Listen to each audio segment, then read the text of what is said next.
திங்கட்கிழமை தினம் வைகாசி மாதம் 12ஆம் நாள் அமாவாசை திதி மற்றும் முருகப்பெருமானுக்கு உகந்த கார்த்திகை நட்சத்திரம்.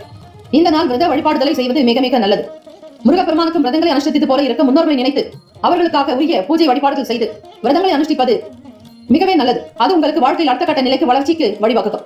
ராசியினுடைய நிலை வைத்து பார்க்கலாம். 6ஆம் வீட்டில் ராகு பகவானோடு ஸ்ரீ சனீஸ்வர பகவான், களத்திரஸ்தானத்தில் சுக்கிர பகவான், 9ஆம் வீட்டில் சந்திர பகவான், சூரிய பகவான், புதன் பகவான், 10ல் குரு பகவான், லாபத்தில் செவ்வாய் பகவான், விரயத்தில் ஸ்ரீ கேத்து பகவான். இந்த நாள் கிரக அமைப்பை வைத்து பலன்களை தெரிந்து கொள்ளலாம். கன்னிராசி அன்பர்களுக்கு சந்திராஷ்டமம். எதிலும் கவனித்து இருக்க வேண்டும். வேலை வாய்ப்புக்காக முயற்சி செய்பவர்களுக்கு இழுபறிகள் உண்டாகலாம். மற்றவர்களிடத்தில் பேசுவதை குறைத்துக் கொள்ளுங்கள். சிந்தனைகள் அதிகமாக இருக்கும்போது மன கட்டுப்பாடு தேவை. தியானம், யோகாசனங்கள் செய்வது நல்லது. பிறருடைய விஷயங்களில் தலையிடாதீர்கள். யாருக்காகவும் நீங்கள் பரிந்து பேசாமல் இருப்பது நல்லது. பிறருடைய பிரச்சனைகளில் தலையிட்டு உங்களை நீங்களே சிக்கி வைக்கப்படாதீர்கள்.